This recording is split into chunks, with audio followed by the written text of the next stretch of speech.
Hello, everybody, and welcome to Throwbacks with the Technodrome, a show where three 80s babies, 90s kids take a trip down memory lane to revisit the pieces of pop culture that formed us and deformed us. I'm Cast. I'm Scales. And I'm Duff, and we are the Technodrome.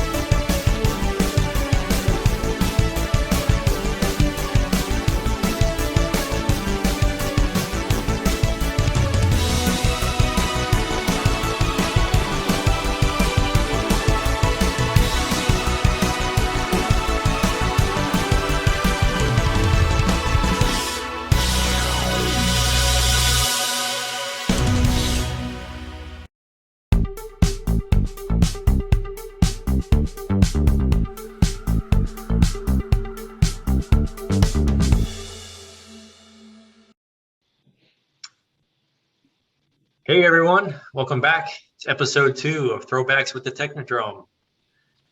Duff, Cast, how you guys doing? Doing all right. It's Fine and October. dandy.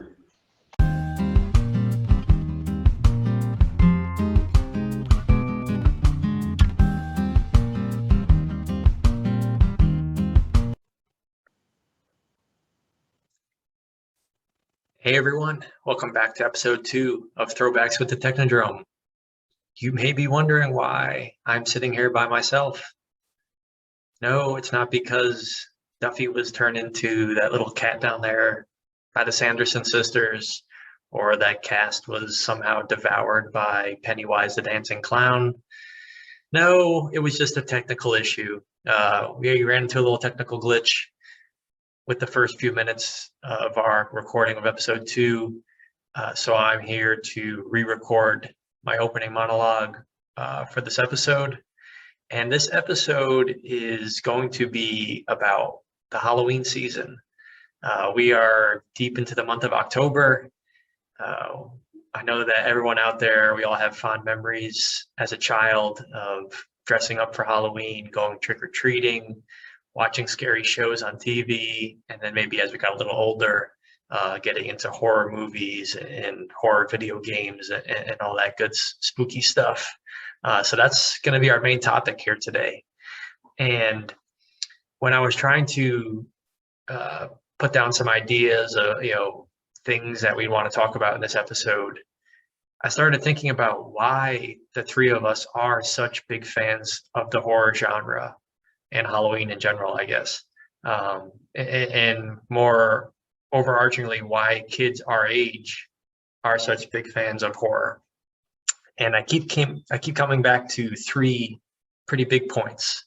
The first one, due to the fact that the 3 of us are born in 1985. So we were born smack dab in the middle of what some would consider the golden era of horror movies. Now, I know you have the 1930s and 40s, the Universal studio monsters, Dracula and Frankenstein and the Wolfman, and all those guys. And some people would consider them to be the golden era of horror. But the 1980s, let's call it the modern golden era of horror, with all those great slasher flicks. And 3 of those slasher film series, because there was many of them, there were 3 big villains that have left a lasting impact on the horror genre. And those 3 guys are Freddy Krueger, Jason, and Michael Myers. And I know Michael Myers, Halloween is from the 70s, but I'm going to give it some leeway here. And obviously there was a ton of sequels, and the sequels stretched into the 80s and 90s, and even current times they're still coming out with some new ones, prequels and more sequels and stuff. Those 3 villains have carried on through the years, and to me, there's still 3 of the scariest horror movie villains ever created. And I think that kids today would even still find them scary, even that they're from 40 years ago. So I think that that's the first big point that I wanted to hit, is that kids born in the 80s, growing up in that time, you were right in the middle of that huge revitalization of the horror genre. The second point is, as kids growing up there in the early 90s, there was a huge book franchise that was maybe the most popular book franchise in general at that time in the early 90s. And it was horror based for kids. And that was Goosebumps by R.L. Stine. I know everyone out there that was born at the same time as we were remembers Goosebumps by R.L. Stine. There was so many. This guy just kept putting out tons of stories, different stories, sequels.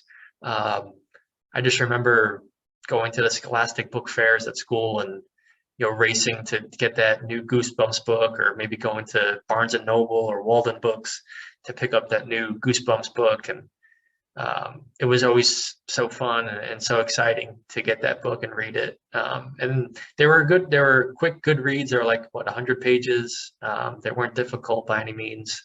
So it was just a great way to introduce yourself further into horror as a kid. The third thing was pretty big for me, also in the early 90s. Nickelodeon, which was big for all of us. If you're watching this podcast, you love Nickelodeon. There was a horror show for kids called Are You Afraid of the Dark?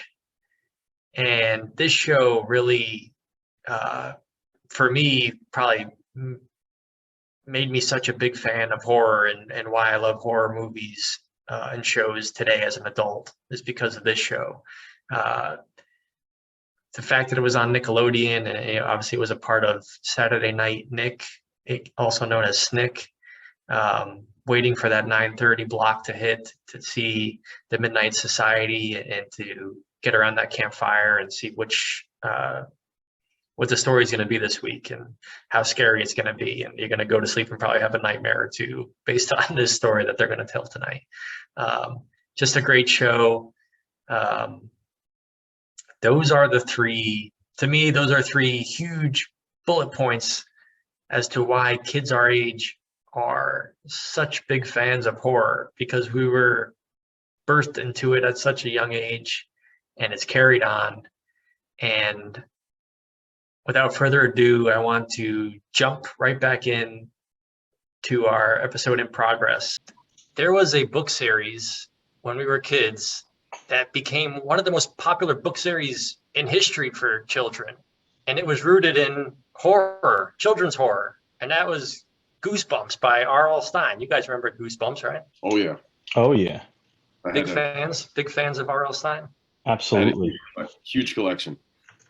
Yeah, Yeah, I wish I still had books. mine, just like my turtle stuff last time. God knows what happened to all my Goosebumps books. I wish I still had those. I know. I think I might have hung on to one of them. I don't have them in my apartment. I feel like maybe somewhere at my mom's there's a box that has one of the books in it still. Do you know which one it is or no? Night of the Living Dummy. Nice. Oof. Classic. One of the best ones. Yeah, my mom Love that. gave all my books away. I was really upset. Oh, Like, I had She- all of them. I don't know, through the first 30 or 40 books. damn. That's where I got mine. What's that? You bought where it I from your got That's where mom. you got. Oh, Yeah. so you have them. Yeah, you can't have it I back. don't know where they went. She just gave them away, and I'm like, okay, thanks for letting me know. I always felt so smart when I read those books because I wasn't huge into reading or anything like that, but you read Yep. those books and each chapter is 2 pages long. And you're like, oh my god! I'm like the guy on the Micro Machines commercial, reading through everything so fast. It's Super great. fast, yeah. And everything was Got like a through 3 chapters in a cliffhanger at the minute. end of each chapter, oh, and I went down the stairs and looked behind the corner, and I'm like, oh, I got to go to the next chapter. I can't stop there. It's too addicting. Yeah, those are And great. Goosebumps ended up becoming a TV series, and much later the movies, recent years. But did you guys watch the TV show too? I didn't really. I mean, I gave a couple episodes a shot, but I didn't really get into it too much. I feel like it was a little bit too later for me to really latch on to. I don't know. Yeah. I remember watching the first episode. I think it was The Haunted Mask was the first episode, Yep. and it's like this is not that good. Yeah, Yeah. we're a fan. Wasn't as I mean because the books were corny to begin with, but we were of the age group for it, so to us it was great. But like Right. it didn't come across on screen as well as it did on the page. I can see that. Yeah, I can see that. Yeah, so Stay Out of the Basement. That was the first one I read. It was great. Stay Out of the Basement. Yeah, another That classic. was, I think, the second one in the whole series, too, I think. So it's funny you mentioned that. That and Night of the Living Dummy are the first two that I ever owned. I just came across them, I think at the car show at the Jacob Javits Center. Or it was at least the day that I went to the car show. Because I remember going and there was a display table. And, you know, like we're talking about, I always loved anything horror. When I saw these books, like, what's this? These look pretty good. And it's like, all right, I want these two. Because what made them great, too, is the covers were so colorful. Yeah, cool pictures. Caught your eye. It was marketed so well. Like the artwork on them was always cool and always pretty creepy. But you know, the colors just kind of jumped out at you. And then I remember after, I don't remember what issue, but they started eventually in the title where it said Goosebumps. It was bumpy. It was almost like braille. Yeah. I mean, it say it, I'm sure, but like it was like Goosebumps. Right. And do you remember that they choose your own adventure type things with those? Remember those? Yeah. Like, oh, if you want to go down this hallway, go to page 32. If you want to open this door, go to page 50. Yep. Yeah. I like those too. Welcome to Horrorland or something, I think was the first one that did that. Yes, that was One Day at Horrorland. One Day at Horrorland. There you go. Yeah. I remember that. I was super excited for that. Yeah. Choose your destiny. And do you remember that they have like I think this is right, unless I'm making it up. On the back cover, it had like a little preview of the next book coming out. Do you remember that? Yes, they did. I don't remember that. No. I remember. I don't know if they initially started doing it, but I know eventually that was kind of a thing. And like they would get like, you know, the books were basically probably already made. They probably took like 5 minutes to write. Yeah. Yeah, there was always like the next book in this series coming out. And I don't remember, was it something like every month or something and there would be a new one, or was it shorter? I think so, yeah. At one point, it's crazy. They were only what, like 70 pages, and like the size of the print was like that big. Even so, think about an author cranking out a book a month. Yeah, all different stories. Yeah. But, you know, he probably just would go on a tear and write like a book one week and then the next and the next, and he was good. He's like, all right, you know, I'm taking a vacation for the next 4 months. Yeah, I got a plethora ready to roll out. R.L. Stein. R.L. Stein, a legend. He's a comedy writer. Yeah, I was going to say, I watched a video on him earlier. I didn't know that he started in comedy. He started as jovial Bob Stein, apparently. Yeah. That's news to me. Interesting. Yeah, he's a cool, funny guy. Yeah. So Goosebumps. So we said that, you know, I was a fan of the show, but 2 out of 3 of us weren't a fan of that show. But there was another TV series that was based in horror when we were growing up there in the early to mid 90s. And I think this one probably left a lasting impact on us and maybe led us to become real fans of horror. And that was Nickelodeon's Are You Afraid of the Dark? I know you guys remember that one. Wasn't it? It was part of Saturday Night Nick. I believe it was at the 9:30, the final show of the Snick block. You guys have fond memories of Are You Afraid of the Dark? Yeah, I remember being really excited when it was going to debut because I wanted to watch some scary stuff. And I liked Ren and Stimpy too. I think that came on right before. Yeah, I think that's right. Are You Afraid of the Dark? I had no use for any of the other shows. I didn't like all that. I didn't like Roundhouse. I didn't like any of that jazz. But I liked Ren and Stimpy, and I watched that going into Are You Afraid of the Dark? And Are You Afraid of the Dark was actually, you know, Nickelodeon is a kids network, and it was actually pretty scary. Some of the stuff still holds up. There are creepy moments in a lot of the episodes. And I definitely wanted to watch whatever one was going to come out that week, but it was a matter of also staying awake for it. Staying up. Well, that was a cool thing. You got to stay up a little bit later. I mean, from when I, you know, there was a period of time where I didn't have Nickelodeon, but I remember, you know, going over friends' houses or something like that, or watching it after the fact. And, you know, there was, you know, a few episodes that were like creepy or whatever, but yeah, that's, yeah, that was kind of like definitely a big deal back in the day. But side note, I wasn't a huge fan of Ren and Stimpy, but we can talk about that another time. It's so strange. It is. It is. Why does everything have to be an extreme close-up on everything? But yeah, anyway. Even the opening of Are You Afraid of the Dark? How classic. I mean, that's still That pretty was scary. cool. Yeah. Yeah, right? Yeah, I agree. when it passes that leprechaun's face in the attic, and it has like the bassoon sound, like Yeah. It's creepy. I don't. Maybe you guys can confirm. And I tried searching YouTube for this, and I couldn't find it. I remember one time, at least unless I made this up, there was a promo for Are You Afraid of the Dark, and I think it was a little girl, and she came like, I don't know if there were noises or whatever, and she was going to discover, and she came upon her dog. And then the dog says, "Are you afraid of the dark?" And the girl started screaming. I was terrified. I think that scared me more than any episode of the show that I saw. I've never seen that. I don't remember that. I don't remember that at all. I have to keep looking for it, and if I find it, I'll watch it and probably piss myself and then send it. You sure that wasn't like a fever dream you had when you were a kid or something? It very well might have been. I was sick a lot. Yeah. Before or after the nebulizer? Yeah, the nebulizer does some crazy stuff. Different person, let me tell you. I like how just one more thing on Are You Afraid of the Dark before we jump into some other stuff. So when they would all gather around the campfire, right, and they'd throw the dust and submitted for the approval by the Midnight Society. The way that the camera, like the way that was shot, it made you feel like you were around the campfire with them. And to me, that that was just really a cool. Like you felt like you were in this. Now you're in the story that this what was telling it. Now you're in it with them, and you're sitting around this campfire in the middle of a forest. Yeah, it felt like you were a added member of the effect to Midnight it. Society. Yeah.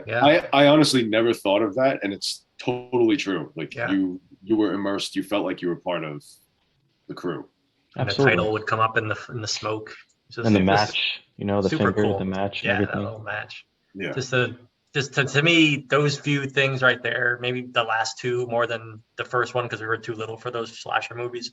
But those last two, I think, really kids that are born in our time frame and grew up in our generation, I think those really led us to be such big horror fans. And we'll kind of dive into later in this episode, some of our favorite horror movies and villains that we love and are still scared of from that time. But to start, I wanted to really send us back to our childhoods and talk about some of our fond early memories of Halloween as kids, maybe like costumes that we wore, favorite candies that we look forward to getting trick-or-treating. So I'll throw it over to whoever, Duff or Cass, whoever wants to start us off, but just some of your early Halloween memories as kids growing up in the late 80s, early 90s. Mr. Castagna, I'll let you lead off. Okay. Always loved Halloween as a kid. Loved dressing up in costume, loved going trick-or-treating, I think as most kids did. Was very into whatever costume I was going to wear. The earliest costume I can remember wearing was nursery school, so I must have been 3. And I was a mouse. And I remember we were going around to all the classrooms in our costumes, and people kept saying, "Oh, are you Mickey Mouse?" It's like, "I'm not Mickey Mouse. I'm just a mouse." And I had a bow tie that squeaked. But then the next year,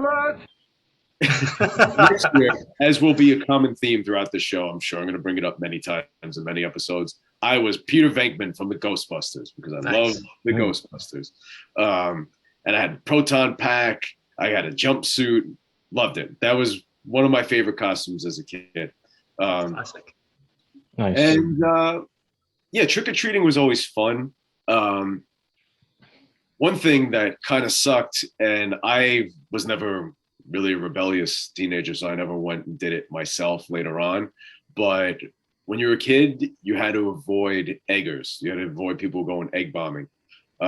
Egger, like Men in Black Egger? Skin hanging off your bones Egger? Yeah, you get hit with an egg, you just go, more. But I remember going trick-or-treating once, the year I was Peter Venkman, actually, with my 2 friends who lived on my block, and obviously with our parents, because was 4 years old. And I still distinctly remember we're walking down the street and I walked around the tree, like right off the curb. And my friend Rich, who was a vampire, walked on the sidewalk where we kept going, and someone jumped out and hit him with shaving cream. Ah. Like 4 or 5 year old kids. Who does that? What a jerk. A bunch of sociopaths I grew up with. But yeah, I remember he got hit with the shaving cream and going, hey! So did they? Wow, I'm glad I walked around that tree. So they did that on Halloween night? They did that on Halloween night? Yeah, I feel like that's more of a mischief night type thing. Or no, even well, during our part of the country calls it mischief night. I think some people call it something else or something. No, this was on Halloween. Kids walked around with cartons of eggs. Really? Did they do anything on mischief night the night before though, or no? Never heard of mischief night until a few years ago. Wow, wasn't a thing there. Interesting. No. Well, I think that's a New England thing. I think is mischief night, and then the rest of the country calls it like something else, or I don't remember what it's called. And we called it Hell Night in West Haven. Did you call it Hell Night? Or was that just a West Haven thing? Jeez. It might have been. I don't know. I thought everyone just called it Hell Night in Connecticut. I didn't know that it was mischief night. It was a mischief night around us, and we were only like 10 minutes down the road from you. There you go. Hell Night in West Haven. Craziness. Delightful. What were some of your favorite candy bars, Cass, that you hope to get in your trick or treat? I'd say probably Reese's peanut butter cups, because I always love peanut butter and chocolate. You said it right. You said Reese's. If you say Reese's, you need a phonics lesson. Because if you take away apostrophe S, you don't call it a Reese. It's Reese. Or it's not Reese's Pieces or Reese's Pieces. Yeah, no. Check yourself. Yeah, I'd say that's really the main one. I loved Reese's Pieces, Reese's peanut butter cups, Twizzlers. Right. Yeah, like I'm not a huge candy fan. Like I can eat anything and kind of enjoy it. Yeah. I'd say the only thing I can't stand are Milk Duds, because I think I'm still picking Milk Duds out of my molars from 1987 or something. 1987, very specific. And the only candy I won't eat is mint and chocolate together. I think I've kind of come around on it lately, but wow, divisive. Something. No peppermint patties for you. No peppermint patties, no junior mints, none of that. None of that. If I want to brush my patty teeth, mayonnaise. Mayonnaise. Peppermint patty mayonnaise. Yeah. What a combo. And I'll throw one in. What do you guys think of the coconut candies? Because people either like or hate coconut. I like Almond Joy and Mounds. I don't mind it. I'm not a huge coconut, but I'll eat it. I won't I'm not super excited to eat it, but I'll be like, it's pretty good. Duffy's out. That's fair. That's fair. I always get angry. I would see a Mounds or an Almond Joy in my bag, and I would just get just pure anger, and I would either give it to my dad or I think my sister liked it. So I'd give it to one of them, and they liked it, but they weren't crazy about it. So I don't know. It's just like a consistency texture thing with coconut. This is why we're friends, because if somebody gives you Almond Joy and Mounds and someone gives me Junior Mint and Peppermint Patty, you could give me the Almond Joy and Mounds, and I'll throw out the Peppermint Patty and Junior Mint. There you go. Oh. Denied. No. Oppenheimer, your turn. All right. I mean, going back, costumes, things of that nature. Very specific memories of always going out, and there's a picture of me as I was obsessed with Batman when I was a kid. I had like a couple makeshift costumes of his where I was like, I think I essentially took like a garbage bag and used it as a cape or something for a last second thing. Oh yeah, I had a good costume one year as Waldo. I remember being Waldo. Oh, nice. Wait, Waldo Faldo? Not Waldo Geraldo Faldo. No. You just kept getting beaten in the head with a basketball. Well, you probably got no candy. You probably got no candy as Waldo because nobody could find you.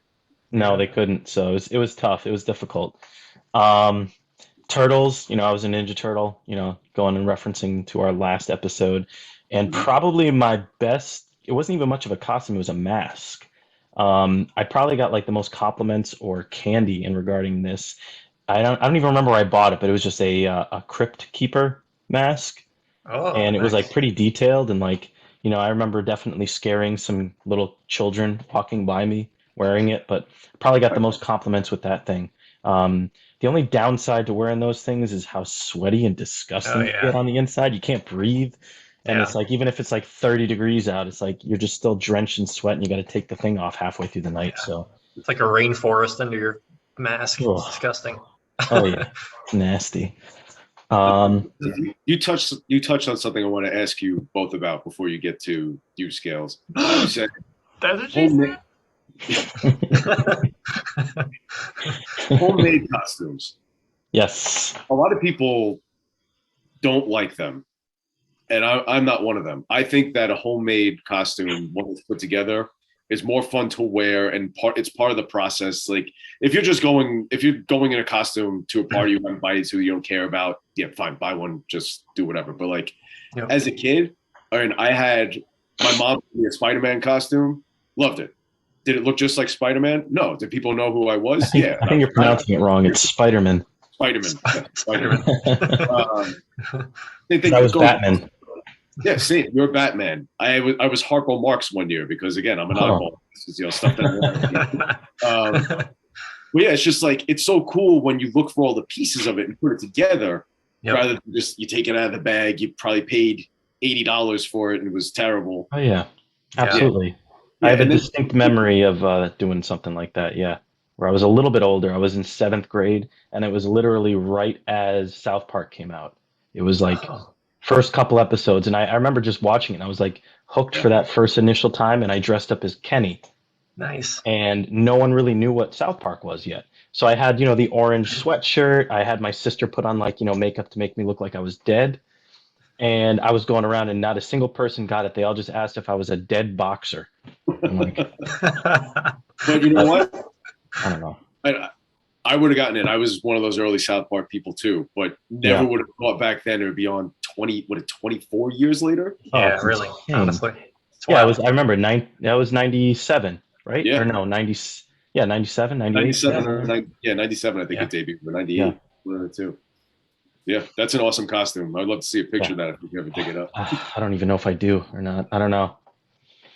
Oh, and What speaking, were speaking of homemade, one of the pictures of me in the intro is a homemade costume. It was me as Hulk Hogan when I'm That doing was the that was Oh, sweet. that was a homemade? Nice. Yeah, yeah, nice. yeah, That was pretty good.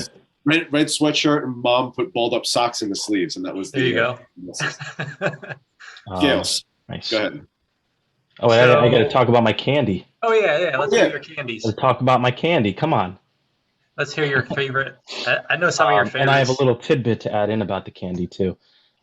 Snickers all the way. Reese's, and ideally, if they were king size, you find the houses that give out the king size candy bars, and like those are golden. Those are awesome. Um, but I'll throw this back to you guys.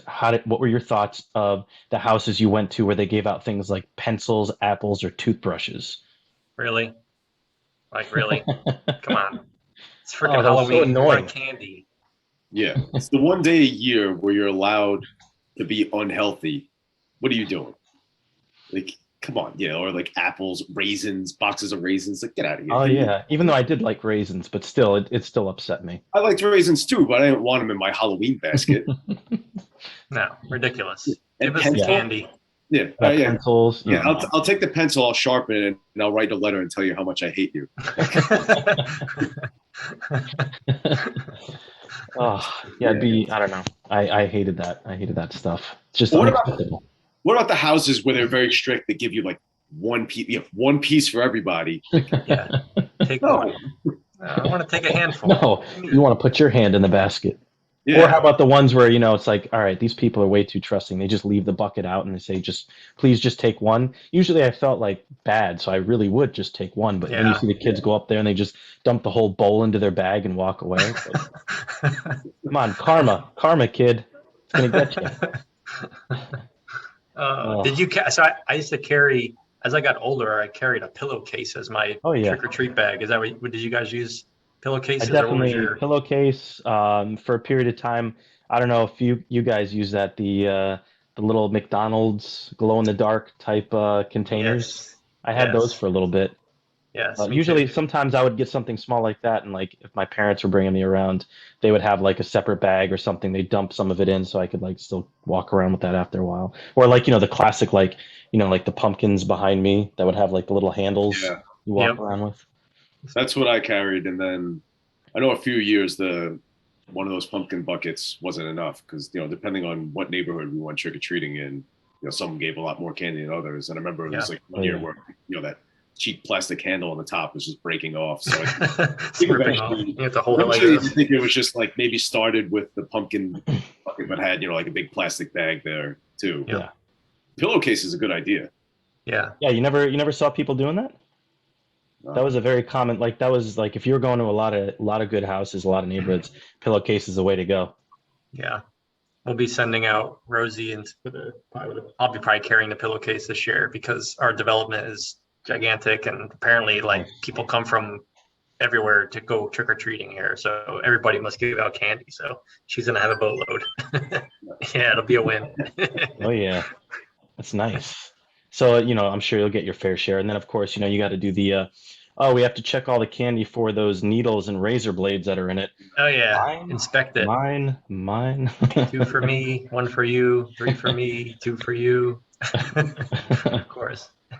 Yeah, you got to do that. So I have so some of my costumes that I remember as a youngster. Uh, when I was probably, I had to be maybe 3. I remember being a vampire.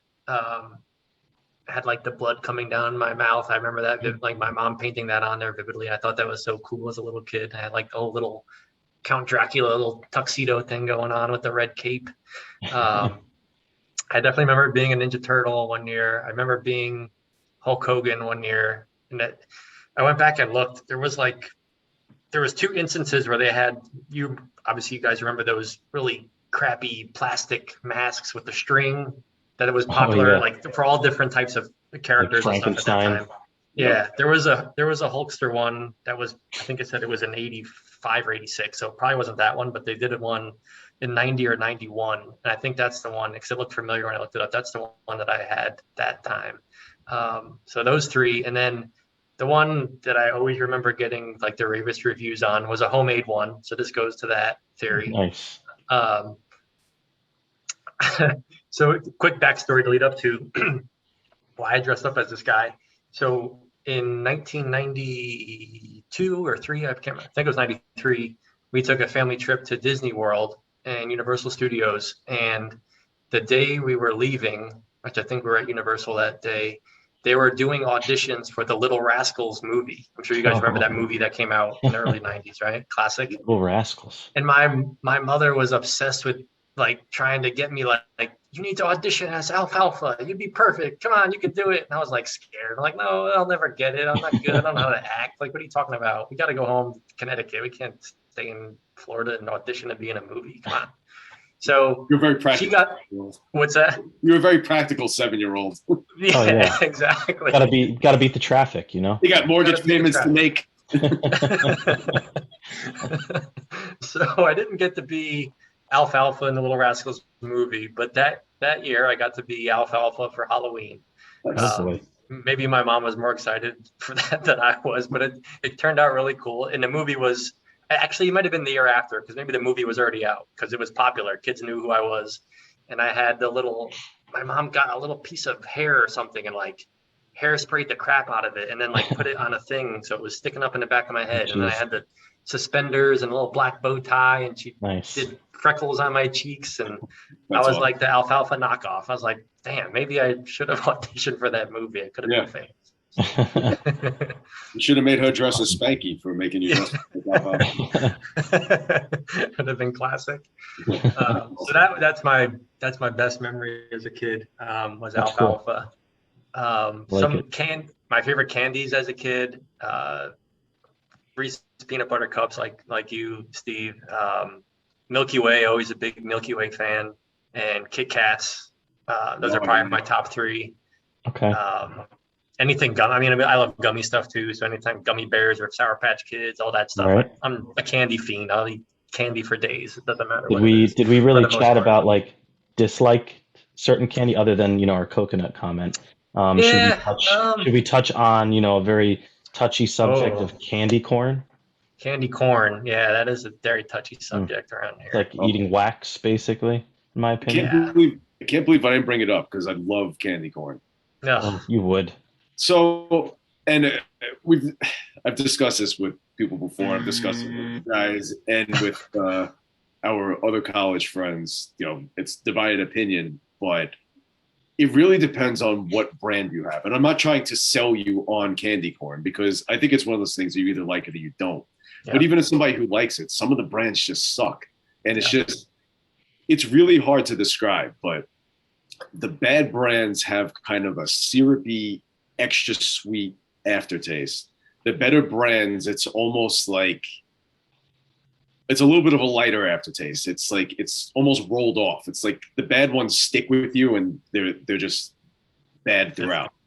I mean, obviously, it's all it's all pure sugar, but the bad brands just taste like you're eating sugar. The good brands, it tastes like something else. I know it's sugar anyway, but like you could eat it and Is it say, "Oh, this tastes like candy." sugar in water? Yes. I don't know. There's Feel just like something about candy corn. I can't tell you how many times I've tried it and tried it Yeah. again and tried it again. Yep. Like, all right, Every year. maybe I'm giving it a bad rap or something, and I try it again, and I can't stand it. I don't care. Like Yeah. even like the more notable brands. What's that one? Brock's? Is that Rocks. pretty popular Yeah. brand? Like those kind. It's like I eat it and I'm like, ugh. Maybe it's a different shape. Let me try the pumpkin. Nope. Yeah. I can't. It tastes waxy to me. It's like sugary. I don't. It's just not in the. It's not a good combination. Yeah. I'm with you. I still, because Rachel, my wife, loves it, and Rosie now is addicted to them. So they're in my house. So of course I still try them every year. I'm like, well, maybe this year I'll like them. This is But the it year. never Well, they say every changes. I 7 years don't your like taste can change, right? them. That's true. That's true. I got to Never keep know. trying it till I hit that seventh year, whenever that'll be. I knew there was a reason I like them better than you. There you go. Candy corn. Do we have an opinion on black licorice? I Go ahead. Go ahead. I'm guessing that you're gonna like it because you like candy corn. I despised black licorice for so long, Okay. and then the past couple of years I've tried it. It's not bad. Like I would never go out of my way to eat it, but Yeah. it's actually You pretty good. despise it now. It's not bad. How does that work?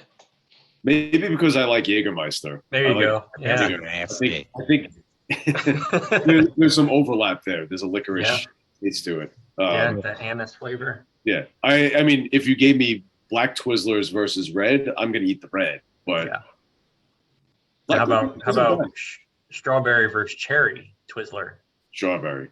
Strawberry all the way. Yeah, but I do like the cherry nibs. Yeah, those are addicting.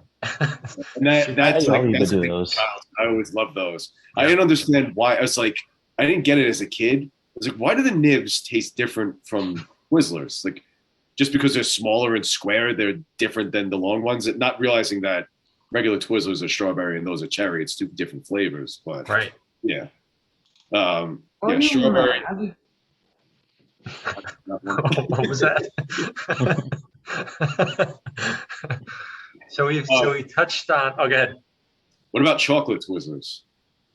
I I've don't know if I actually ever never had had them those. like once in my life, but I don't even remember if they were good or not. I don't remember I've having feel never like- had those. I feel like it's one. If you have one, it's good. You have more than that, just like kind of sick tasting. I don't know. Yeah, One and there's a lot done. of those Yeah, multiple flavor, Twizzlers and Tootsie Rolls and all different crazy flavors. I don't know, just give me the original, standard, classic. yeah, we're getting out of hand here. Yeah, exactly. Oh, gee. So we've touched on some of our early childhood Halloween memories and all of our favorite candies. So I want to get into the meat of this episode, which to me is horror genre, horror movies, horror villains, horror everything. And I will start us off on this topic. Well, before we get into it, we might need a little break. Yes. Let's do that. I might need to recharge before we get into this. All right, let's do it. So maybe we could share some pictures of our costumes from years past. We could do that. That's a great idea. I think I might have a few laying around that we could show. Maybe I got to find my Kenny one, but I don't know. Oh yeah, I want to see that. Make sure you find that. Yes. All right. Enjoy the photos. We'll see you. All right. Okay.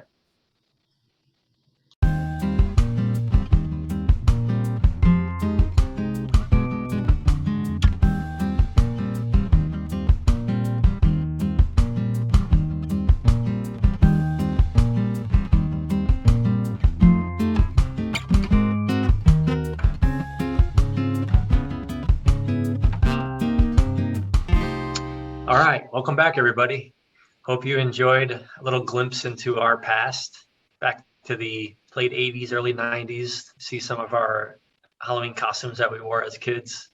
But we're going to leave that past for the first segment, and we're going to jump into something that the three of us really love about this time of year, and that is the horror genre. Most people would consume horror with a movie. Would you agree with that? Yeah, I'd say that's the most popular form. Yeah. You hear that? There are many other ways to consume horror. We'll save movies for the next segment. I want us to really dive into all those other ways that either we grew up on or maybe even a recent time. How are you consuming horror? Is it books, TV shows, podcasts, video games, whatever? What else made you become big fans of horror starting out as kids?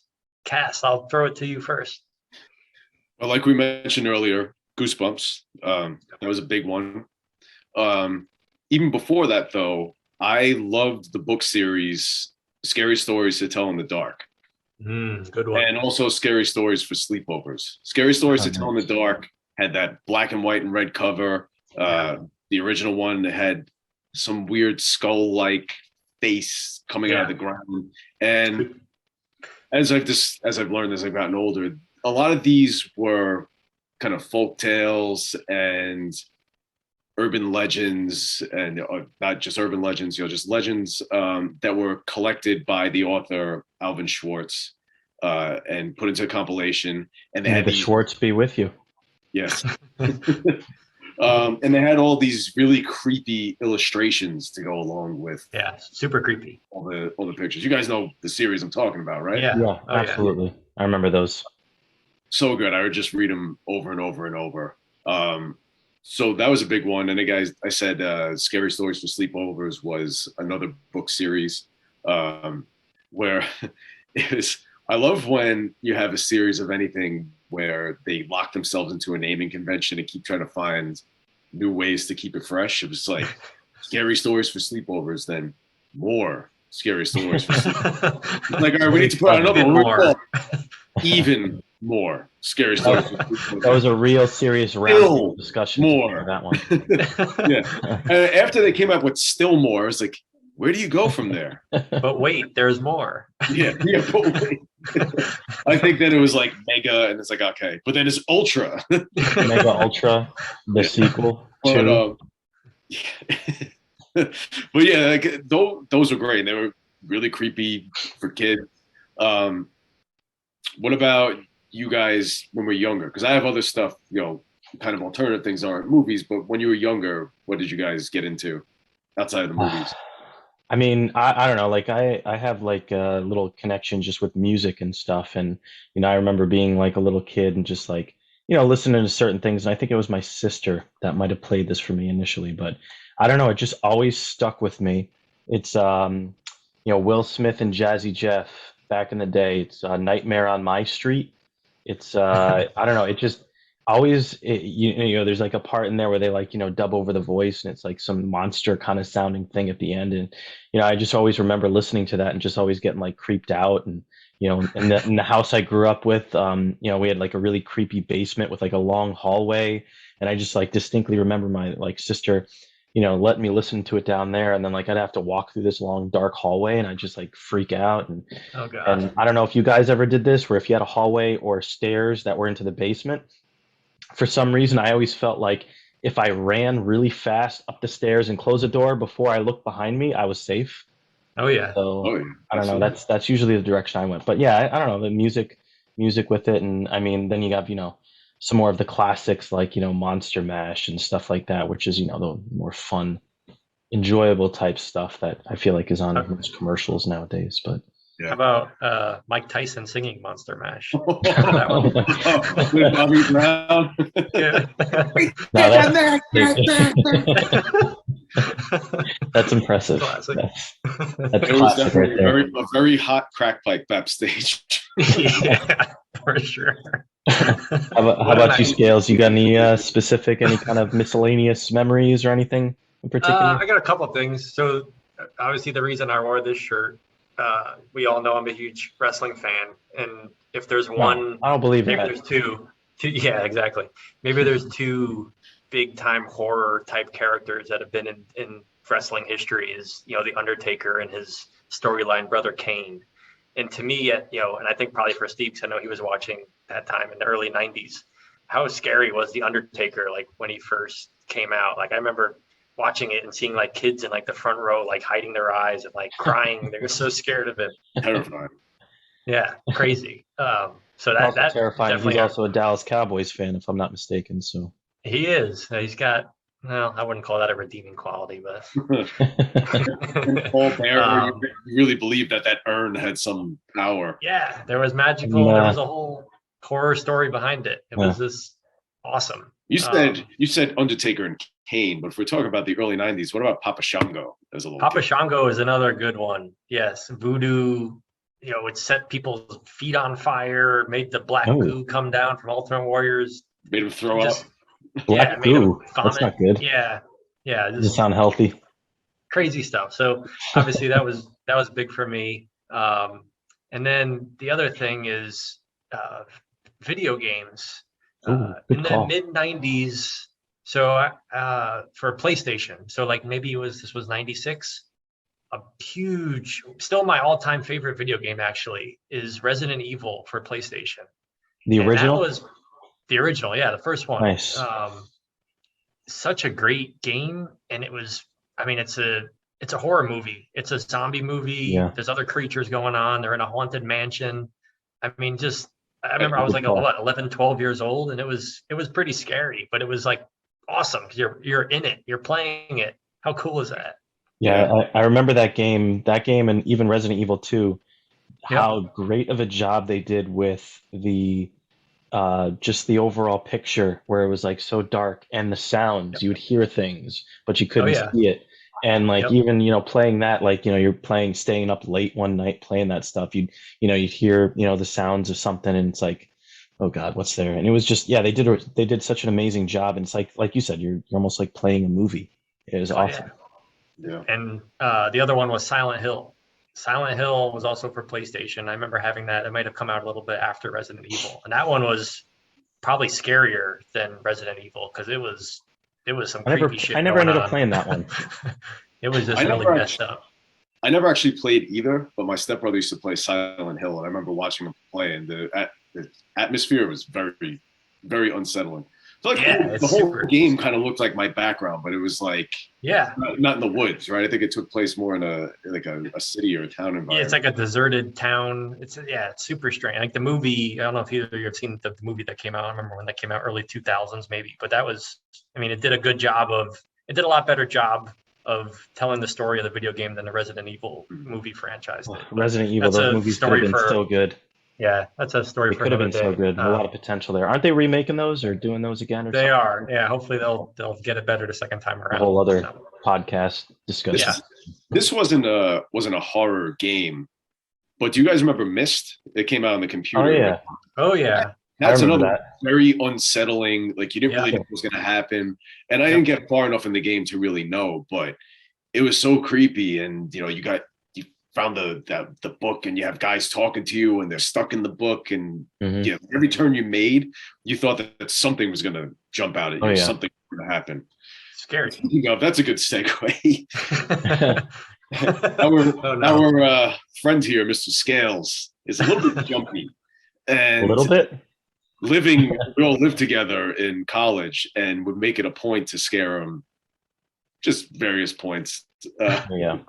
Bastards. My two favorites of my scares for you, and I could say my favorite one that Joe did. I'm sure he knows what I'm thinking of in our triple, where you're behind the curtains, which you could tell that one.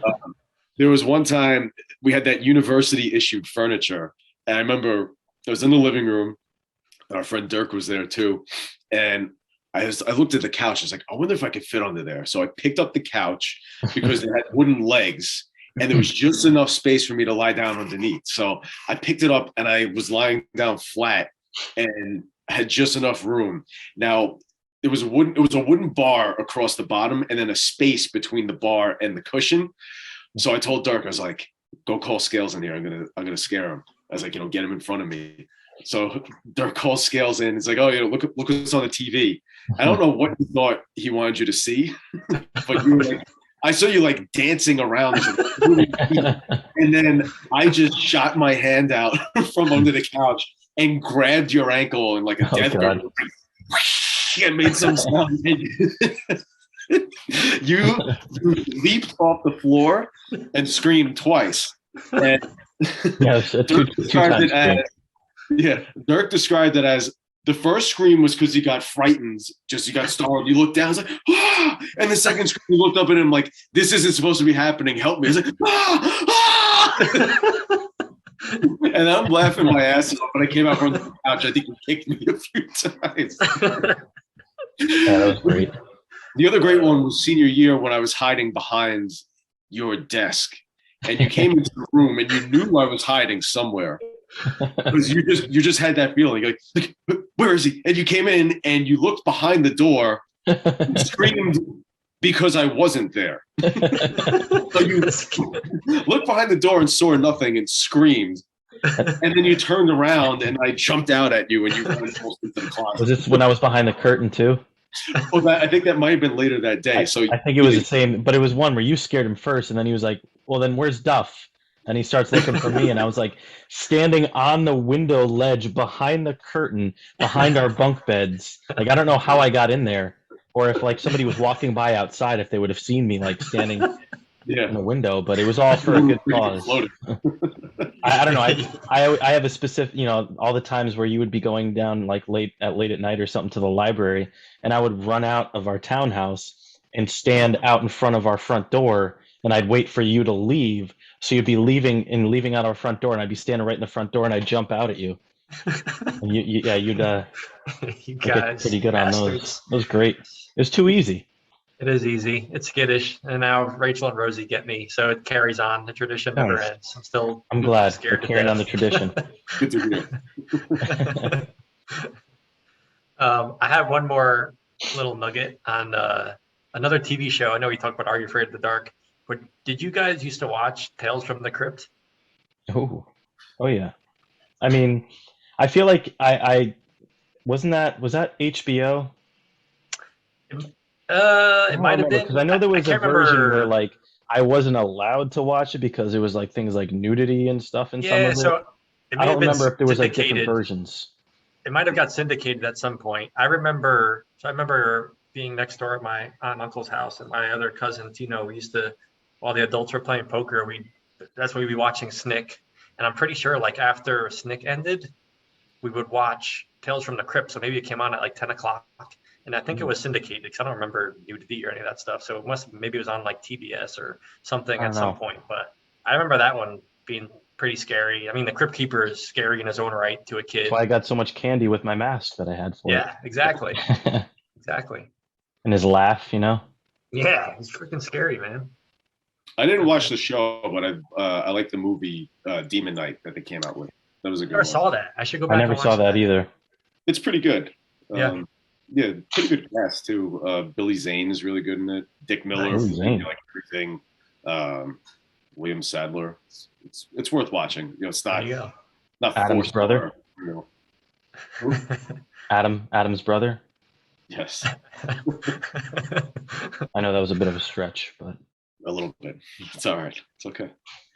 Was there any, so I know we're all a big fan of sitcoms. Any memories of any Halloween horror episodes of sitcoms that you guys reflect well upon? Steve Family oh Matters. god. It's so dumb. It's so dumb when they show the puppet, but there are scenes where it's actually walking around. So I'm guessing it's a little person in like a evil suit. Yeah. That was terrifying. Yeah, it was. It definitely was. It's really unsettling. So Yeah. so crappy. The evil version of Steve Urkel for all those, millennials and people out there that don't know what Family Matters is or was a classic 90s sitcom with Steve Urkel. Urkel was pretty big at that time. Yeah. Right? Oh yeah. I don't know. I always remember kind of not looking forward to, but like I know, my mom would always like watching the show, so it's sometimes whatever was on TV, but Home Improvement, they do the Halloween episode. That was usually kind of a big deal for that show. Like, yeah, it was. They'd like go all out for some of the stuff, and it would always be like a Halloween theme or something for it. I remember it being pretty entertaining. Yeah, that was a really good one. Home Improvement was good. I remember Roseanne always had pretty good Halloween episodes too. All those ABC shows, they did Halloween right for us when we were growing up. It just made it special as part of the season. You always look forward to those sitcom Halloween episodes. May not have been the scariest thing in the world, but they had some little scary elements, and they just got you in the mood for the season. So it was always fun. Yeah. Oh yeah. There was a Halloween episode of Martin, and was there? I never seen that one. I don't remember the plot at all. And actually, I have the series on DVD. It's very funny. But I remember there being like there was whatever scary stuff was going on. It was about this ghost, and at the end of the episode, I think Martin and Gina are kissing on the couch, and you see the ghost in the background that like turns the lights off on them or walks out. And I remember seeing it as a little kid and being absolutely terrified. There you go. See, Martin scared you. How about that? Yeah. Even the sitcoms can scare you half to death. How about that? You wouldn't have messed with Shanae though. No, Shanae, yeah, she's too powerful for the ghost. So any other things you guys want to hit on before we dive into movies and horror villains and that stuff? Podcasts are actually a pretty good way of keeping up with scary stories. I mean, it goes for any podcast. There are a ton of them out there, like this one, none as good as this one. But there are so many, and they're all of varying quality. But there are a lot of scary story podcasts out there, like No Sleep, Scary Stories to Tell in the Dark, Creepy. Like there's a bunch of good ones that. My girlfriend, she just got me into one called Lore. I don't know if you've heard of that one. I've heard of it. I haven't actually checked it out. Yeah, they're pretty cool. It's like you just kind of going through various stories and like historical documented things going along throughout history, and it's not very long either. It's like, I don't know, for average is like 15-20 minutes per episode, so you can kind of like get through a lot of them, or if you just want something just different to listen to, it's pretty cool. I don't know, so I know that's one I've been listening to a little bit lately. Nice. I wanted to hit on one thing earlier, and I forgot, so I'm going to bring it up now. Halloween memory. Do you guys remember watching Nickelodeon on Halloween? And they would do this call-in game, and it was called Nick or Treat. And you would call in, if you're lucky enough to get through. And it was like almost like a 3D. It was a video game, kind of a CGI screen, and you would like Nick Arcade. Not even that complex, but there was like 6 haunted houses, and each house had like prizes in it. Like you can win a Sega Genesis or a Nintendo game pack. You would say the number of the house that you want to go to, and the guy, there'd be some, maybe it was a host of some show, and your little person would run to that house, and you'd open the door, and it'd either be like a prize or nothing, and you'd have to go back to start. You'd have like a minute on the clock. Do you guys remember that? No. I don't think I recall that, no. Yeah, I always wanted to get on there. I think I tried calling it, but didn't get in, of course. But just another classic. What's that? You didn't dream it? No, I didn't dream it. I went back and watched it on YouTube. It was real. I just watched it. Yeah, to unlock the memory. I have to put in one plug for an author I recently discovered who writes great stuff. I didn't know of him when I was a kid, but Thomas Ligotti, Ligotti, writes some really unsettling stuff, and he's not an easy read. He's a bit of a wordsmith, like you might need a dictionary with you when you're reading.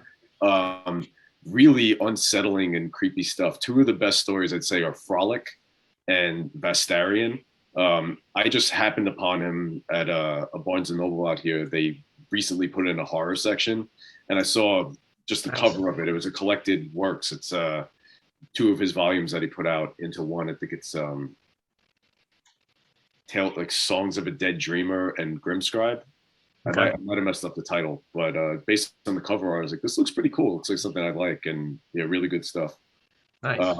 Cool. And then one song I have to mention is All Hallows Eve by Typo Negative, one of my favorite bands. They're a metal band from Brooklyn. Nice. Yeah, it's awesome. It's just about Halloween. I never heard that. I'm gonna go listen to it after we finish recording. Definitely. I thought that we don't really have to touch on it, but obviously Thriller. Yeah. Oh yeah. That's just like a necessity. I can't tell you how many times I remember driving around like Halloween, windows down, no matter how cold it is, and blasting Thriller as you hear my voice crack because I just got so emotional about it. That was just you have memories of doing that, and just that's just gets you in the mood for that kind of stuff. So yeah, the video itself is scary. Absolutely. I remember seeing that when I was a kid and I don't know, getting spooked out. I was terrified of. I was terrified of Michael Jackson, but no. Well, some of the zombies in the song part of the video are pretty scary, but when he's in the movie theater, like watching the movie, watching himself on screen, and he turns into the werecat. Like when he first sees the moon and goes down, he's doubled over in pain, and the girl goes over to check on him. He's like, "Go away!" And his eyes are. I couldn't watch it. It's terrifying. I couldn't watch it after a little while. Yeah, this is scary. I felt like we had to at least bring that up. That's kind of a necessity for us to at least mention. I agree. Yeah. So let's finish off here, and we're gonna head into the final segment, maybe the meat of this episode. We're gonna head into potatoes. Dare you say? Meat and potatoes. Yeah. Any way you want to look at it. Irishmen's out there. Oh yeah. We're gonna dive into horror movies, horror villains, our favorites, maybe some really crappy ones that we can touch on. But there's no crappy horror movies out there. No, they're all amazing. Of course not. Right? They don't exist. No, they're all Academy Award winners. Absolutely, aren't they? I thought they were. Yeah. All right, so we'll see you back in a few for the final segment.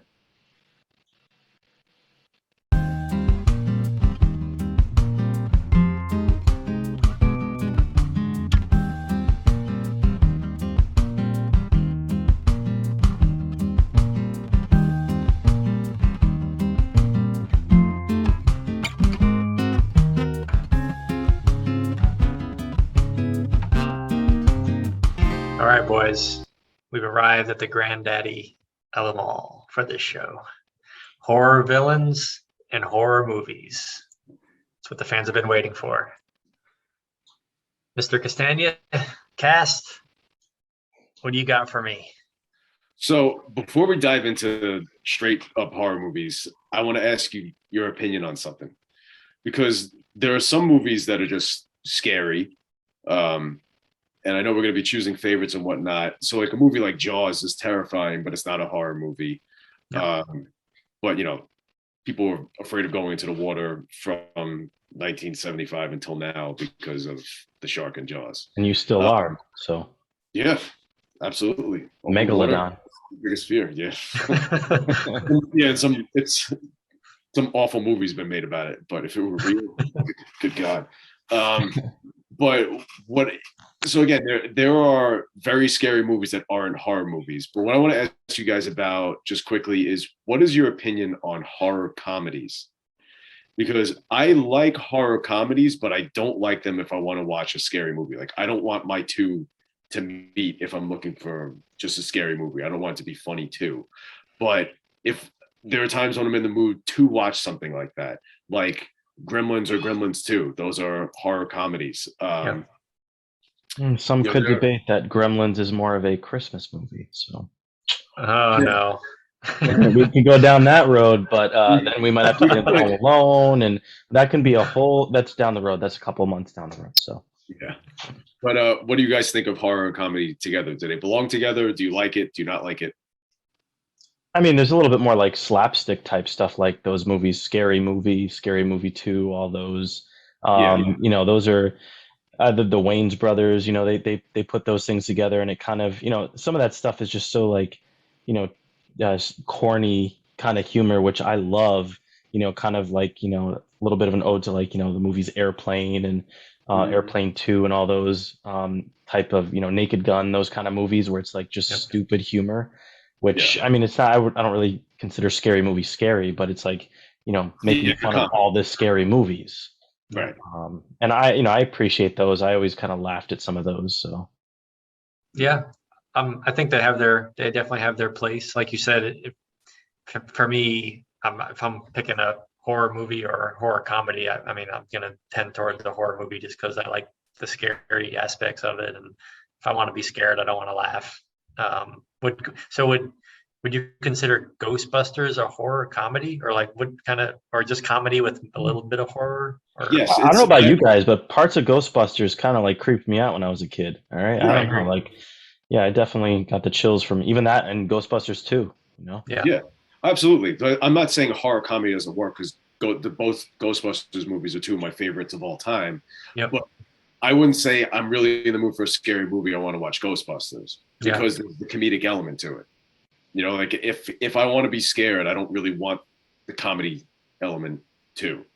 right. well, Like I think, this is I a agree. I got a movie for you that I don't know if you'd really consider it Halloween, but it's a, you know, kind of funny, spooky kind of horror genre, which Castania, I know you would definitely appreciate, called The Burbs.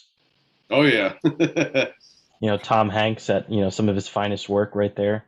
I know that has its moments. Again, not really considered a Halloween, or I don't even know if you consider a horror type genre, but it's like, you know, more of a comedy type, you know. dark comedy, black comedy. Yeah, yeah. So I mean, that you could throw that in there, or you could even talk about like, what about the movies that tried to be scary or tried to be like, you know, really creepy, but they were just so bad that they were hilarious. I mean, we Well, could even go down that road. I think both of you guys might have something along those lines. I don't know if you want to get into that yet, but Yeah, yeah, let's do it now because that was a good segue. I know we all have some of our favorite horror B movies and how crappy they are, and maybe some people think they're good. I don't know, but I know Castania has the creme de la creme, and he can speak to it best. At one time, it melted my brain and has never fully come back to form. it's true.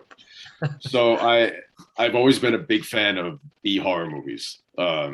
Some are much better than others. Some really aren't B. They're like C, D, E, F horror movies. But all the way to Z. yeah, all the way to C. But there's a line where it crosses and they're actually good. Um, I bought a whole bunch of compilations of B horror movies on DVD. There'd be like 10 DVD sets and weren't that expensive. And I would just try to watch them.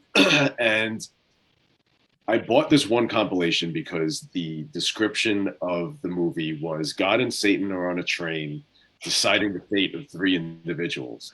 I was like, oh, that sounds cool. It sounds corny to me now, but at the time, it's like, oh, that seems like a pretty good movie. Oh, It's God. called Night Train to Terror. I'm already having flashbacks right now. This is ugh. And I think I watched this in between freshman and sophomore years of college and came back and made every one of our friends watch this movie because it's the worst movie I've ever seen. It's so unbelievably bad. It was cobbled together from three other movies that were never finished. And God and Satan on the Train is what links played by Lou Ciffer. Well, yeah. Satan is credited as being played by Lou Ciffer. And in fact, God himself, right? Yeah, God was played by himself. I think that was very big of him to come down and do that. Oh, but It's funny because I didn't see The Godfather until I was like 23, which is disgraceful. And when I was watching it, Bruno Tattaglia is the guy who played Satan in this terrible movie. But it's just really bad editing. Like there's a scene where a guy's not there, then all of a sudden he is, and there's like a sound. There's a scene that gets cut off. The woman's talking in mid sentence. You just keep getting it up, and there's a crossfade where you actually see the film strip from the film. It's bad. But nobody was the same after watching that movie, especially Scales. I remember he came to our dorm room and watched it and fell asleep on our futon afterwards. I had to like shake him to wake him up and send him back down to his room. And he was never able to speak the same after that. I think you didn't send my brain. You didn't send my brain down with me. It's still in that. It's still in that room. Yeah, exactly. It's still watching the hit song that was in the movie too. Which one? The hit music song. Yeah, what was the music? The montage. Dance with me. Yeah, that's the other thing. On this train, there's a music segment before the segments start, then between each, and then at the end. Yeah.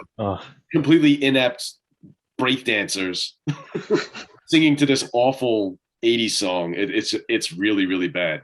Everybody's got something to do, everybody but you.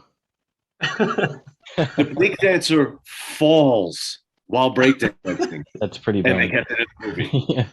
In slow-mo. Yeah, it's awful. It's awful. The worst of all time. Don't you dare watch it. Viewers out there, don't do it. Yeah, disclaimer. Be careful. Really quick story about a B horror movie. I rented, so we used to, in our house, like rent, like someone would take a turn renting the movie that we were all going to watch. And I would always rent crap horror movies. So I rented this movie called He Knows You're Alone. And VHS, not a high def TV. We're watching it. The credits are scrolling in the beginning. And I was like, did it say Tom Hanks? And I was like 8 or 9 years old. And I got made fun of mercilessly. I was watching with my mom, her ex-husband, and my stepbrother. And they're like, yeah, Tom Hanks is in He Knows You're Alone, blah, blah, like making fun of me constantly. Opening scene is very scary. A woman's in a movie theater and the murderer stabs her through the back of the seat with a knife. So I never, and anytime I'm in a movie now, I'm always like, check it behind. So halfway through the movie, one of the main characters is jogging and collides with none other than Tom Hanks. Tom Hanks was actually in this movie. Wow. It was his first movie appearance. He Knows You're Alone from 1980. Oh my God. Yeah. Jeopardy question right there. Yeah. So I brought that up because you mentioned The Burbs. And of course. He moved on to much bigger and better movies. I think so. He did pretty well for himself. It's actually not that bad for one of the B slasher movies. It's one of the better ones. There you go. All right. Tom Hanks redeems it. Yeah. Yeah. And now, so Scales, you mentioned in the intro how we kind of missed the boat as far as seeing some of the 80s movies. Because we were definitely too young to see them in theaters, but the movie theater, the video store is kind of our second chance. Because I remember going and looking through all the VHS tapes and wanting to watch a lot of these movies. I couldn't for a little while because a lot of them were rated R. Yep. But once we were finally able to, like later on in life, I got to see The Exorcist, which is probably the greatest horror movie of all time. Because it's one of the greatest movies ever made just on its own merits. But, we had all these series, the Nightmare on Elm Street series, Friday the 13th series, Halloween, Child's Play, all these things that were terrifying. And there was just an allure to it based on what the cover would look like. Oh, yeah. You would pick things out back then because you couldn't read reviews back then. Right. You saw the cover, you looked at the back, you hoped that whatever they wrote was accurate and you didn't have another Night Train of Terror on your hands and you rented something good. Yeah. There was no IMDb rating or Rotten Tomatoes back then, kids. We had to just go by what people were telling us.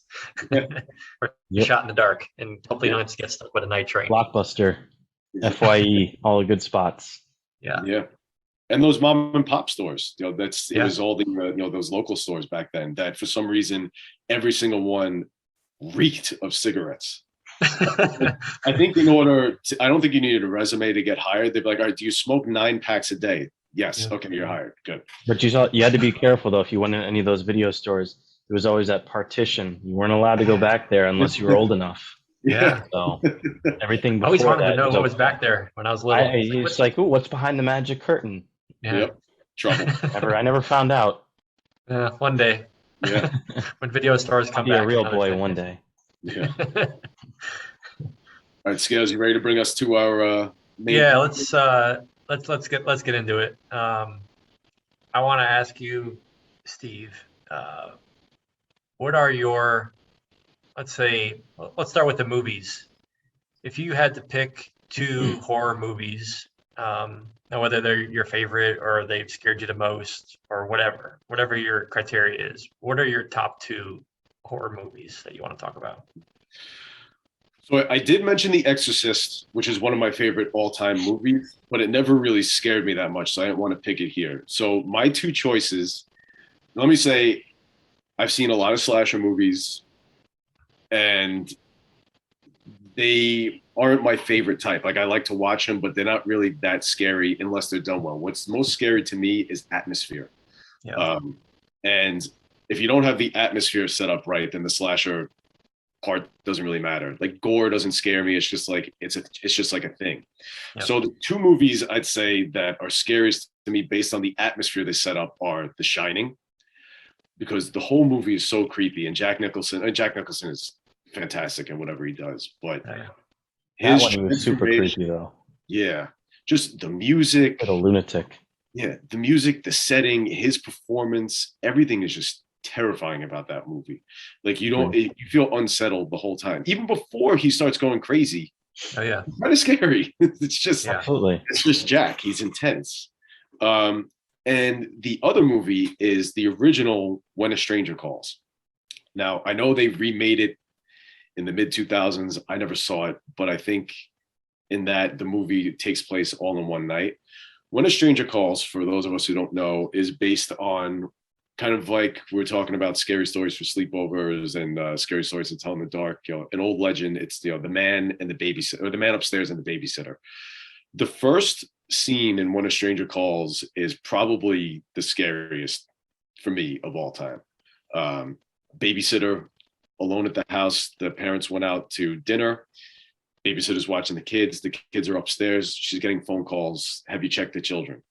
Now, just again, atmosphere, very dark in the house, like not well lit. And when you watch it now, like on DVD or streaming, everything gets brightened up, because the definition is better. But when you watch this standard definition on VHS in a dark house, everything was dark and terrifying.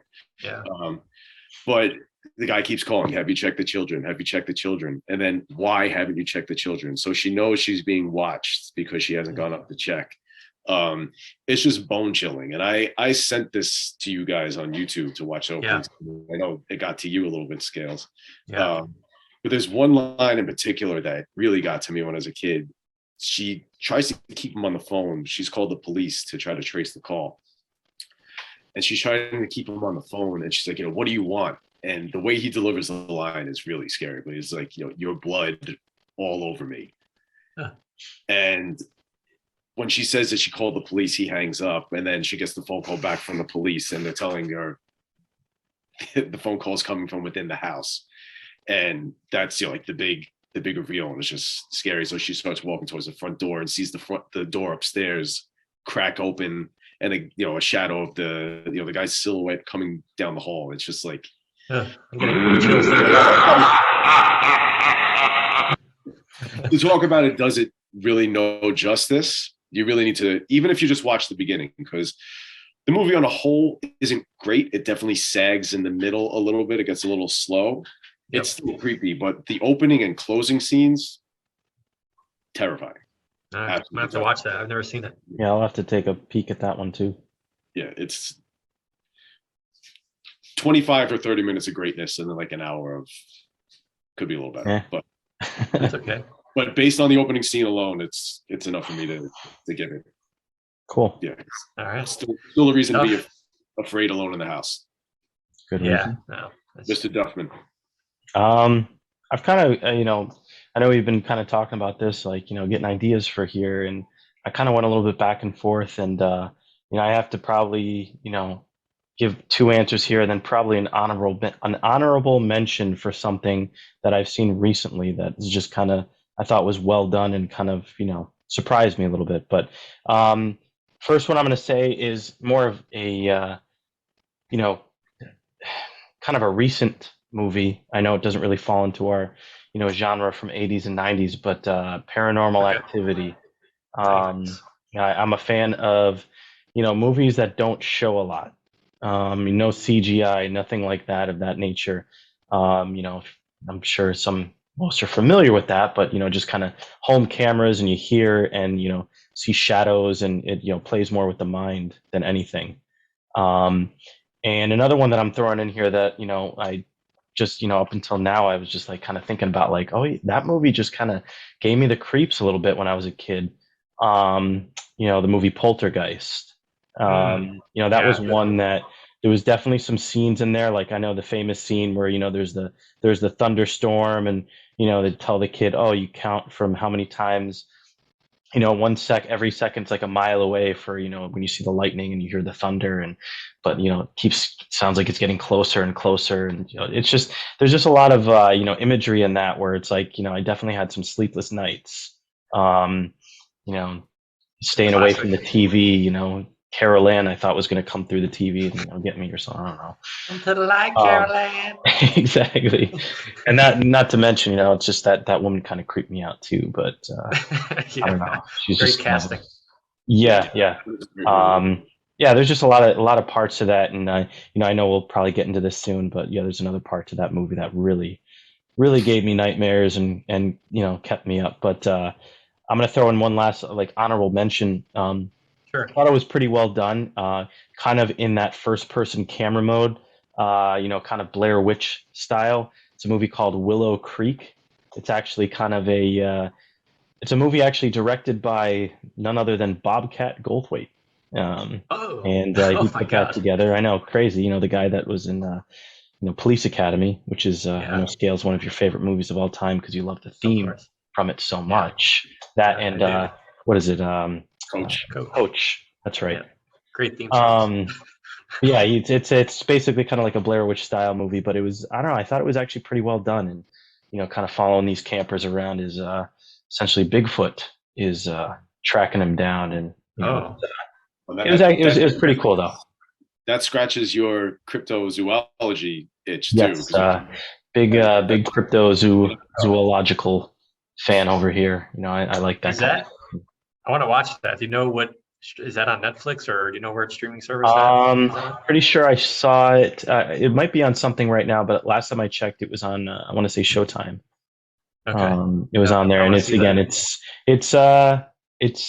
it does a pretty good job, and I've read around in reviews and stuff, and people give it pretty good reviews, even people that are just like you know, not like expecting like Harry and the Hendersons kind of a type movie, but it's anything but. It's not your friendly average, Yeah. friendly Bigfoot, eating McDonald's out of the backseat of a car or throwing dip at the TV screen, but it's a little different. I like it. I want to have to check that out. Yeah, definitely give it a little peek. How about you, Scales? What you got for your list here? So it's funny that you mentioned that one because you briefly mentioned one of my picks, which is Blair Witch Project. To my recollection, that was the first horror movie that I saw in a theater. I think I was 99, so we were like 14 around there. Yeah, that was sounds really about right. started. That was like the point where I was really starting to get into horror movies. And that movie I just saw this on TikTok like a few minutes ago, was to connect our first episode. So Blair Witch Project became the highest grossing independent film in history, and it beat out Teenage Mutant Ninja Turtles, which is crazy. I didn't even know Turtles was considered independent film, but it was. So Blair Witch Project.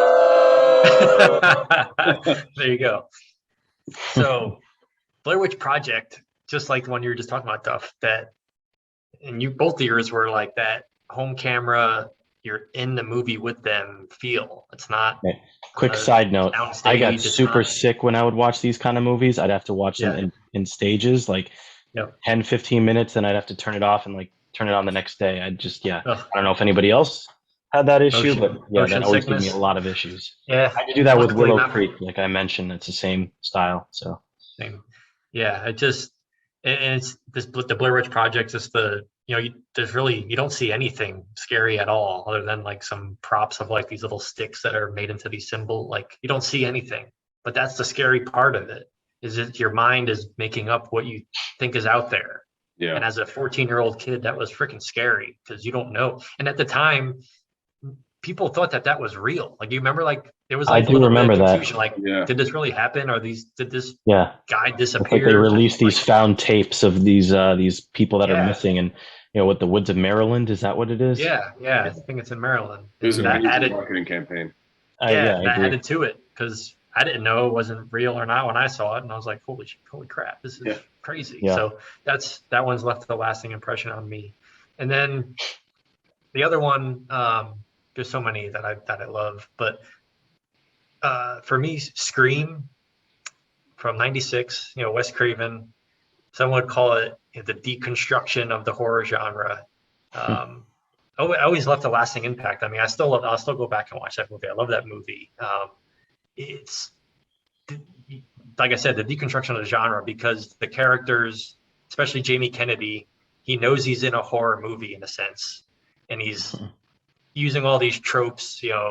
Don't ever say I'll be right back. Yeah, and you can't have sex because the killer's coming for you. Like all these things that are taken from a lot of Wes Craven's movies and and other horror movies from the '80s, and they're building that into the story. And besides that point, it's a good story. It's a good horror movie. It's a slasher flick in a sense, but it's got a '90s vibe to it. Good cast. That movie's classic to me. And obviously a lot of sequels. They're still making sequels for it. I remember the second one a little bit, but the first one, to me, I don't think they'll ever top it. Are you guys fans of Scream? Yeah, it was good because it breathed new life into the genre and revitalized Wes Craven's career. Yeah. But then once they started making all the sequels, the movie was a little bit of a parody of horror movies to begin with. Right. And then it lost that cachet when it started making sequel after sequel. It became a parody of itself. Yeah. I remember seeing some of Scream too, and then I was like, I don't care about this. But the first one's great. Oh yeah, we're out. And then I'll just give one before we get into the villains. I know that one might go a little bit. Honorable mention. And then Joe, I know we're both big fans of this series. It's more recent. It's the Conjuring series, which has spawned a boatload of offshoots. The Nun, Annabelle. And the three of us have a slight connection to it because Lorraine Warren, who the Conjuring series is built on the stories of Lorraine Warren, who were demonologist, ghost hunter, mental telepathist. We saw Lorraine Warren. She came to our college and did, I don't know what you'd want to call it. She talked like a Q&A type thing. And then we saw her again at Sacred Heart University for a little bit of a different one. And then I think we saw a different one later. And they're from Connecticut, right? From your neck of the woods, Joe, the Warrens. The basement with all the spooky artifacts and Annabelle doll, not too far from where we grew up. So I just always have a connection to that. And I think that those movies are super well done. Whenever they come out with one, I'm there the first weekend to see it. So hats off to the Conjuring. Absolutely. I love the Conjuring series. I got to give credit to those because usually a lot of the newer ones today are just a little corny or too much CGI or something. But I like those that whole series because a lot of them are actually based off of actual cases. Yep. Like these are legit cases that they went on, that they have documentation backing it up. And they some of the stories they were good storytellers. They embellish it. They were good with that stuff. But there was some actual stuff that would happen that they would document. They had some video evidence of some things, and that's what you'd go to these Q&A things, and they'd let you listen to sounds and show videos, and you could talk about any of that kind of stuff. But they were good at what they did because they were very good storytellers. They could describe situations and all that stuff, and kind of lure you in a little bit with that and let your mind wander. Yep, I'm a sucker for it. Love it. Love The Conjuring. Let's get into horror villains. All right. I said before the show, let's pick our top two. If you want to give an honorable mention, you can. I'm gonna throw it to Cast first. Horror villains. What you got? So my first one is Pennywise from It. Ugh, Uh, I hate Tim clowns. Curry, the Tim Curry version, not the Skarsgård version. Okay. Tim Curry was absolutely horrifying as Tim Curry's Pennywise. awesome. He the original It was a made for TV miniseries. It was 2 parts on network TV. So they can only push the envelope so far. And trying to take a source material of 1,200 pages, which is Stephen King's It, and make it into a movie is always going to be impossible. They're always going to have to leave something out. So the movie, as like on its own, leaves a little bit to be desired. The first part's definitely stronger than the second part. There are a lot of good performances, but the movie itself is so-so. But Tim Curry is terrifying, and it's one of those things where I could speak for scales too. If we see even just a picture of him, he doesn't even need to be doing anything scary. You see a picture of Tim Curry as Pennywise and get the chill down your spine. So scary. And like the way they made him up when he was supposed to be scary, with the teeth, the eyes, the voice. Like it's crazy. Like my friend Brian made our group chat icon a picture of Pennywise the other day. I don't know why. I yelled at him. I was like, "What the hell are you doing? Like, why did you?" I don't want to look at this every time I get a text message from you, because it's scary. Just like it's an unsettling, like pit of the stomach scare. Worth checking out. Much better than the newer movies were probably better movies than the original miniseries, but the performance, not even close. Tim Curry by far. And the second villain is the boogeyman from the real Ghostbusters cartoon. Now, I saw this as a little kid and then totally forgot about it. I must have repressed it somehow. And then it was like 10 years or so ago, I was going to play softball on a team called the Ghostbusters. Went out to my friend Cliff's house to give him money for the league.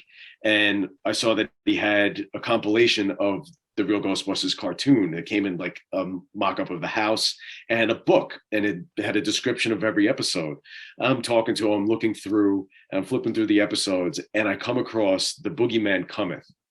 And I had a flashback like no other. And like same as something about like chills down the spine. I saw this and I like froze like, oh my God, I completely forgot about this. I forgot as a little kid, I was terrified of the boogeyman from Ghostbusters. In the cartoon, it comes out of the closet and is hunting these kids. I went back home. I looked it up on YouTube. Might not have even been that night. And I found the episode on YouTube and I watched it. And as a 25-year-old man was like shaking watching it, because back to being 3 or 4 years old. Yep. I didn't want to walk past my closet in the hallway. Like you have to Google or look up on YouTube, watch the episode. This thing is terrifying looking. And its voice is scary. Like it first comes out of the closet, and apparently Egon had dealt with it when he was a kid. It comes out of the closet and goes, I remember you. And I saw it, and I was thinking about myself as a like remember you. And I'm sitting there like, oh my God, I look back, it's my closet glowing? And it's, oh my God. It's as scary as a cartoon can get. Oh, frightening. Yeah, my hair is standing up in my arms right now. There you go. See? Yeah, Goosebumps, like the book. Goosebumps. There you go. Duff, what about you? I guess one of them is kind of a two-parter from one movie in particular. It's not really a horror movie, but it always kind of left a lasting impression with me. The movie Ghost. For whatever reason, and I went back and I watched it, not too long ago, and I'm like, why was I so afraid of this? It's so crappy. It's like, but the scenes in Ghost where when Patrick Swayze or whatever, you see somebody die and you see those little black like demon shadow guys come by and drag them away, and they're like moaning as they're dragging away. I could not, like, it was so scary. It was so terrifying to me. But then just watching it recently, I'm like, looks like paper mache. It's so terrible. And then there's another character from that movie that also creeped me out. I don't remember his name or what his name was even in the movie, but I just remember it was the subway, the train guy. The guy's, get off my train. And he's the one that kind of teaches him how to use to move things and hit things and whatever. And that guy just, I don't know, his face, he's just naturally kind of like scary looking. Scary guy. And he's pissed. Yeah, he's just angry dude, but he would just scare the crap out of me. Those demons scared the crap out of me. Yeah, too. just that sound that they'd make, and you just it was shadows, but it looks so terrible now if you watch it. Yeah, it does. I have to go back and watch that. I heard that it's the sound. I heard the sound is like a baby crying. I think, and they manipulate, like slowed it down and mix it with something else. Yeah, that's creepy. That's terrible. It worked. The sound is terrible. Yeah, I don't know what it looks like, but the sound is definitely still effective. That's pretty bad. And yeah, my other one here is actually kind of referencing my other horror movie from before, Poltergeist. The old preacher guy that would was dressed in a suit and he had the hat. That guy gave me nightmares. I mean, that guy, just the way he looks, like that smile that he would have, he was just super creepy. He just I feel like anytime I saw an old guy in a black suit and in a hat like that, I'd think it was the guy from the movie and he was going to come and take me away or something. That I don't remember. I can't remember if that guy had a specific name either, but that guy he had just a fate. He was just terrifying to me. Reverend Kate, I think. Yeah. Okay. Yeah. It was one of those. And quick little honorable mention to another kind of a movie that I remember. Monster Squad. I don't know if you guys have ever seen that. That was a pretty sweet movie back in the day. I want to say late 80s maybe. Yeah. It came out, and I remember growing up with that one. And one of the main the bad guy, Count Dracula, essentially is what he is. He definitely creeped me out in that movie. But yeah, I had to give a little shout out to that movie because that was. Have you never seen that, Cass? Monster Squad. That's one I think you definitely appreciate. Yeah, it's like Goonies. It's like Goonies meets horror. It's like classic. That's 80s. A good way. I love it. That's a good way of describing it. I'll look it up. And it's got all the classic Universal horror villains in it. It's really cool. Yeah, it's good.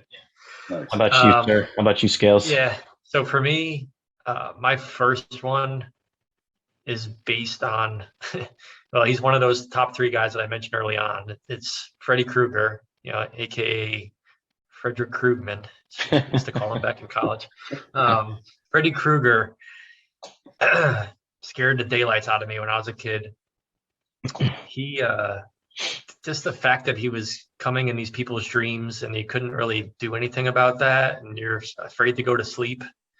And I used to have this recurring nightmare when I was younger, and it would be where I lived my grandfather lived on the first floor and we were on the second floor, and I'd have this recurring dream where I'd be in my bed in the second floor and somehow I could see Freddy Krueger running down the sidewalk, running towards the house, and the front door was open.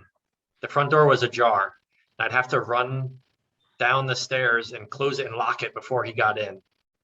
And I don't remember getting in the house. So I don't remember if I woke up while I was mid run or if I got him locked out, but I used to have this dream frequently. I'd wake up so scared. So Freddy Krueger is my top one. My second one, Michael Myers. Just his demeanor, so slow moving. Obviously the mask, so you don't know what his face looks like. It's just nothing there. The boogeyman, as Costanza had the boogeyman. I'm thinking maybe it's Miss Doubtfire under there. Yeah, it could be Miss Doubtfire under there. Impervious to pain somehow. He can get his head chopped off, lit on fire. He's coming back for a sequel no matter what. So how do you kill this guy? You can't. Just menacing. Just always lurking around a corner. Just super scary. I don't know. The movies have come out recently. They've done more sequels. I like the prequel / sequels that they did. The Rob Zombie ones, those are really good. Just a fan of the Halloween genre, but Michael Myers still scares the daylights out of me to this day. Oh yeah. And then one honorable mention from a more not back 80s, 90s, but more 2000s, Samara from The Ring. I know some people may not think it's a super scary movie. I remember it scaring the daylights out of me, seeing that in a theater, and just the way, the plot of the movie is silly, but the way that she would crawl out of the television and be like that, like just that herky jerky movement and glitchy, like it's in like a video. Like it's just so creepy to me, and it still gives me chills like thinking about it. Super scary. It's a good movie. It's a good movie. It's well done because again, Yeah, atmosphere is part of it. the atmosphere is perfect, and then Naomi Watts is like awesome, like just great acting in that movie. Like she was perfect casting, and she did a phenomenal job. Like you felt everything that was super scary. You felt it. Yeah. That's honorable mention. Those are mine. Any other, before we wrap this bad boy up, any other quick little tidbits you guys want to throw out there? I think what you hit on with your two is what I find scariest. It's that practical horror, like Michael Myers. He was an escaped mental patient, a homicidal mental patient who went back to his old town and is looking, to do what he does. Yep. It's plausible, so that's why it's scary. And then Freddy Krueger, not really plausible, but it's the opposite. It's like you're afraid of what happens when you're awake, but if you're sleeping and if you're having a nightmare, you're safe. But with Freddy Krueger, you're not safe.